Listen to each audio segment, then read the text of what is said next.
Welcome. আজকে আমরা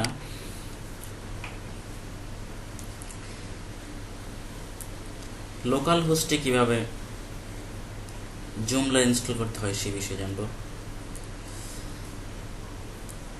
তো আমরা প্রথমেই জানার চেষ্টা করি জুমলা কি। জুমলা হলো open source content management system.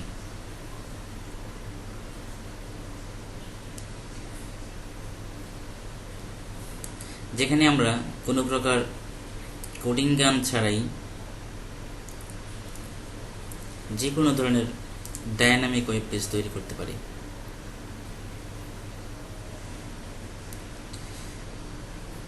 তো চলুন আমরা জ্যাম সফটওয়্যারটি ইনস্টল করার মাধ্যমে জুমলা ইনস্টল কিভাবে করতে হয় সেটা শেখার চেষ্টা করি। এই জন্য আমাদের প্রথমেই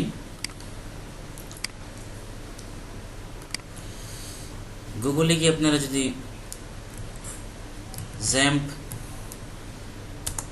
1.7.1 লিখে সার্চ করেন, তাহলে আপনারা জুমলার ওল্ড ভার্সন যেটা 1.7.1 এটা পাবেন। তো এখান থেকে আমরা 34.88 মেগাবাইটের একটা সফটওয়্যার এটা ডাউনলোড করে নিতে। তো এটা আমাদের ডাউনলোড করে নিতে হবে। আমার এখানে পূর্বে ডাউনলোড করে আসবে, তাই আমি আর ডাউনলোড করলাম না, আপনারা এখান থেকে ডাউনলোড করে নেবেন।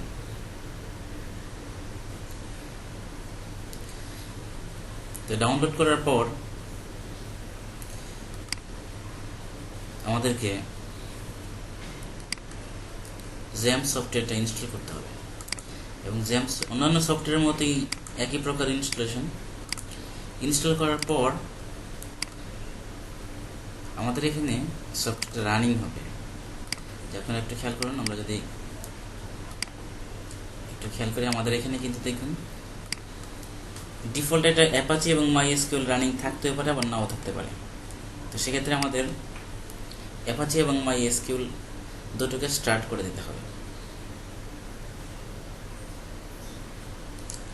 এরপর আমরা আমাদের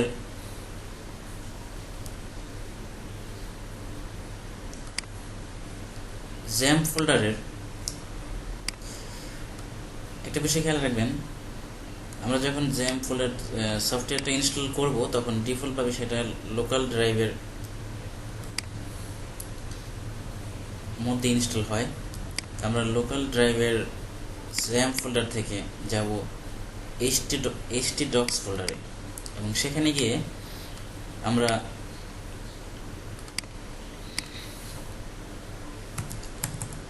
joomla.org থেকে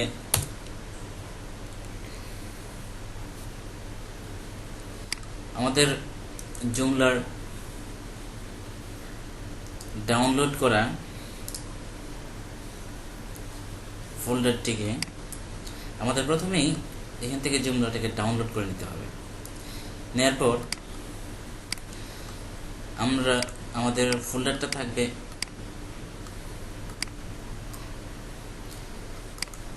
এটাকে আমাদের প্রথমে এক্সট্রাক্ট করে নিতে হবে। একটা জিপ ফাইল থাকবে, সেটাকে আমরা এক্সট্রাক্ট করে নিয়ে তো আমাদের ওই ফোল্ডারটা আমরা htdocs এর মধ্যে পেস্ট করে দেব এবং সেটাকে অবশ্যই রিনেম করে দিতে হবে। রিনেম করে শর্ট একটা নাম দিতে হবে। যেমন আমরা এখানে লিখলাম মাই ফার্স্ট জুমলা। আশা করি বুঝতে পেরেছেন। তো আমরা তারপরে যদি আমরা আমাদের ব্রাউজারে লোকাল হোস্ট, তারপরে আমাদের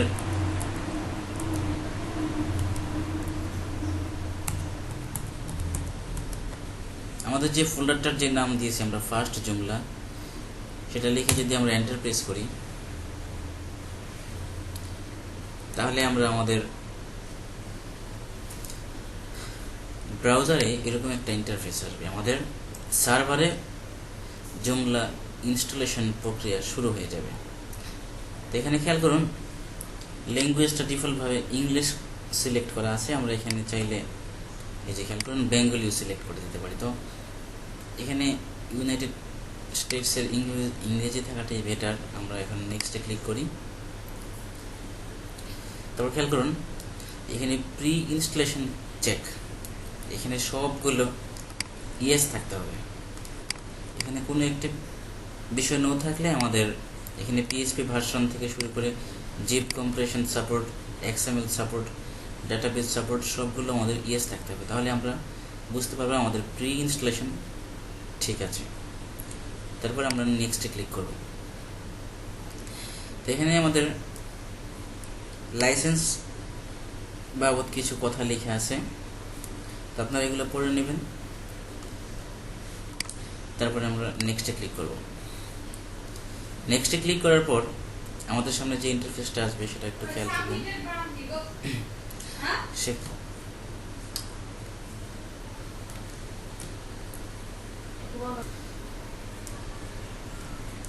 আচ্ছা, যাই হোক, এখন আমরা আমাদের এটা হলো মোস্ট ইম্পর্টেন্ট কনফিগারেশন। এখানে আমরা ডাটাবেস কনফিগারেশন পেজে আমাদের ডাটাবেস টাইপটা এখানে লেখা দেওয়া আছে MySQL আর MySQLi। MySQLiটা হচ্ছে আপনারা অনেকে রেসপন্সিভ সাইটের কথা শুনে থাকবেন, যে আমরা আমাদের ব্রাউজার যদি আমাদের ডেস্কটপও হয় ল্যাপটপও হয় ইভেন আমাদের যে স্মার্টফোন ব্যবহারকারীর সংখ্যা এখন অনেক বেড়ে গেছে, এবং সেখানেও আমরা যে আমাদের ওয়েবসাইটটা অটোমেটিক্যালি রিলোড হয়, অটোমেটিক্যালি ছোট বড় হয়। সেখানে আমাদের পেজ অটোমেটিক্যালি মানে ব্রাউজার সাপোর্টেড হয়ে যায়। তো আমরা এখন MySQL রাখবো এটা। তারপরে আমাদের হোস্ট নেম লোকাল হোস্ট, এটা না থাকলে আপনাদের এখানে আপনারা লোকাল হোস্ট লিখে দিতে হবে।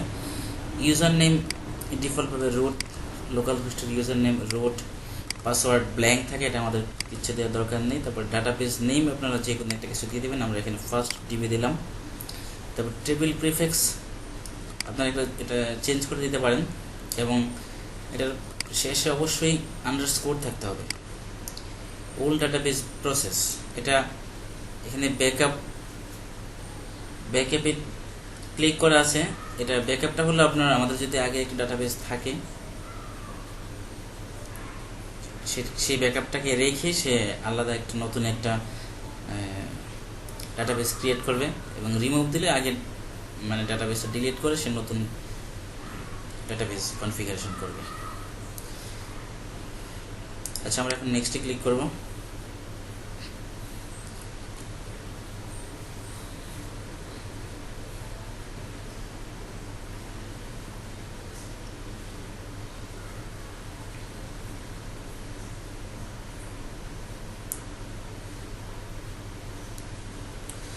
এখানে FTP কনফিগারেশনে আমাদের এটা দরকার নেই, তা আমরা যেহেতু লোকাল হোস্টে ইনস্টল করছি আমরা নেক্সটে ক্লিক করব।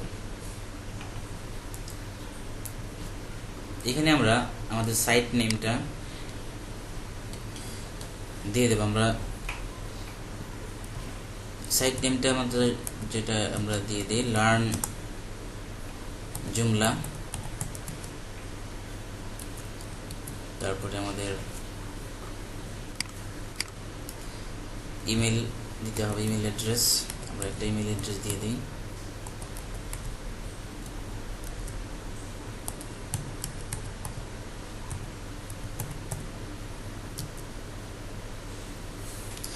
আমাদের অ্যাডমিন ইউজার নেম ডিফল্টভাবে অ্যাডমিনই থাক, আমরা অ্যাডমিন পাসওয়ার্ড দিয়ে দিই একটা।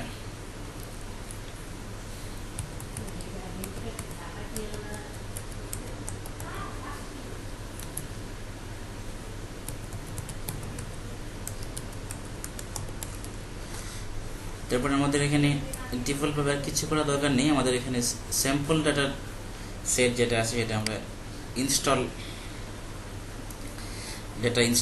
সাকসেসফুলি দেখি আমরা নেক্সটে ক্লিক করব। খেয়াল করুন আমাদের জুমলা কিন্তু ইনস্টল হয়ে গেছে।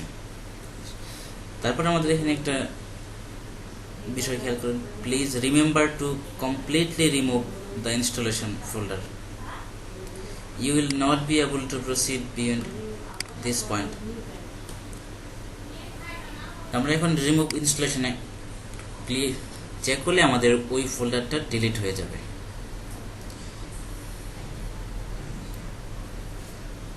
খেয়াল করুন ইনস্টলেশন ফোল্ডার সাকসেসফুলি রিমুভড। তো এখন আমরা আমাদের এখান থেকে খেয়াল করুন আমরা কিন্তু এখানে দুটো এন্ড পেয়েছি, একটা অ্যাডমিনিস্ট্রেটর একটা সাইট। আমরা এখান থেকে আমাদের সাইটে যাই এবং অন্যটা থেকে আমরা যদি অ্যাডমিনিস্ট্রেশন প্যানেলে যাই, খেয়াল করুন এটা আমাদের সাইট। আমরা কিন্তু কোনো প্রকার কোডিং গান ছাড়াই আমরা আমাদের এই সাইটটাকে রেডিমেড একটা সাইট পেয়ে গেলাম এবং এটা হলো আমাদের অ্যাডমিন প্যানেল বা অ্যাডমিনিস্ট্রেশন লগইন।